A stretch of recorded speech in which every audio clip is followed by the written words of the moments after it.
법도 전세금 반환 소송센터입니다. 오늘은 주택임대차 보호법이 적용되는 임대차 계약의 당사자에 대해 설명드리겠습니다. 오늘 내용은 당사자에 관한 이론적인 내용이고 전세금 반환 소송에 대한 실제 내용은 홈페이지의 실무연구 자료에 잘 정리되어 있으니 확인하시기 바랍니다. 홈페이지는 네이버에서 법도 전세금 반환 소송센터를 검색하시면 접속할 수 있습니다. 주택임대차 보호법이 적용되는 임대차 계약은 임차주택의 등기부 상의 소유자인 임대인과 임차인 사이의 임대차 계약이 체결된 경우에 한정하지 않고 그 주택의 소유자는 아니지만 그 주택에 관하여 적법하게 임대차 계약을 체결할 수 있는 권한을 가진 임대인과 임대차 계약이 체결된 경우에도 주택임대차 보호법이 적용됩니다. 즉 임대인은 임대주택의 소유자인 경우가 대부분이나 임대주택에 대한 처분권이 있거나 적법한 임대 권한을 가진 자도 임대인이 될 수 있다는 것입니다. 따라서 주택 임대차 계약을 체결하려는 임차인은 반드시 계약 상대방이 적법한 임대 권한을 가진 임대인인지를 확인하여야 합니다. 1. 소유자. 주택의 소유자와 계약을 체결하는 경우에는 소유자의 신분증으로 등기부상 소유자의 인적사항과 일치하는지를 확인해야 합니다.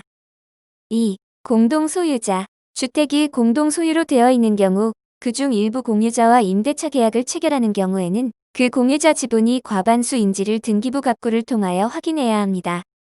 그 이유는 임차주택이 공동소유로 되어 있는 경우 과반수의 공유자와 체결한 임대차 계약은 공동소유자 전원에 대한 관계에서 유효하고 대항 요건과 확정 일자를 갖추면 대항력과 우선 변제권이 인정되기 때문입니다. 참고 조문으로는 민법 제265조 공유물의 관리, 보존.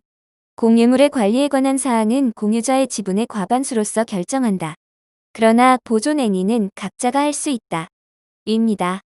3. 명의수탁자. 주택의 명의수탁자와 임대차 계약을 체결하는 경우에는 명의수탁자가 등기부 상의 소유자와 동일한가를 확인해야 합니다.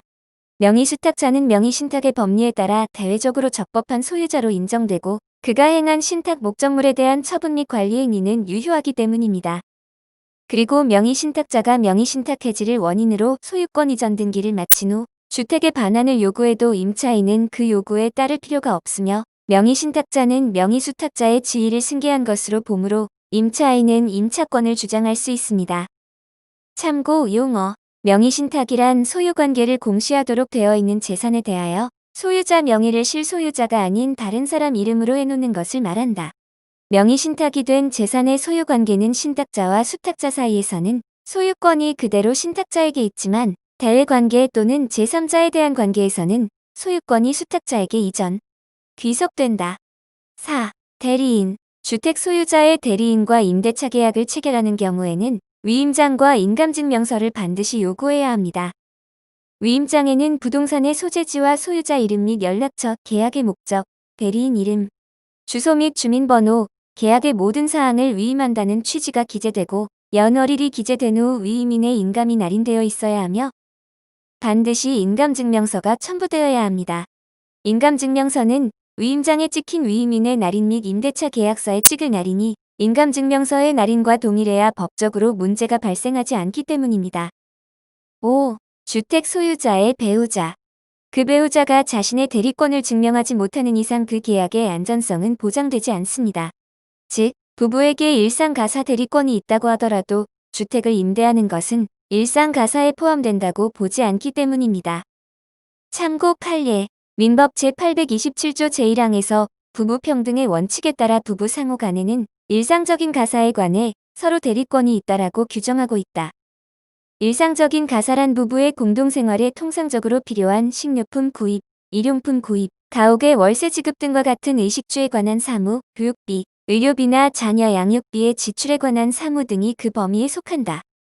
그러나 일상생활비로서 객관적으로 타당한 범위를 넘어선 금전 차용이나 간혹, 임대, 부동산 처분 행위 등은 일상적인 가사의 범위에 속하지 않는다. 6. 전대인. 주택의 소유자나 소유자의 대리인이 아닌 전대인과 전대차 계약을 체결하려는 경우에는 임대인의 동의 여부를 확인해야 합니다.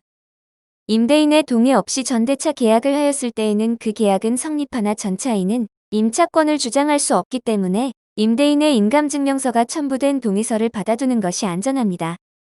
따라서 임대인의 동의 없이 전대차 계약을 체결하였을 때에는 임대인이 주택의 반환을 요구하면 전차인은 주택을 반환하여야 하고 임대인에게 전대차 보증금의 반환을 청구할 수 없습니다.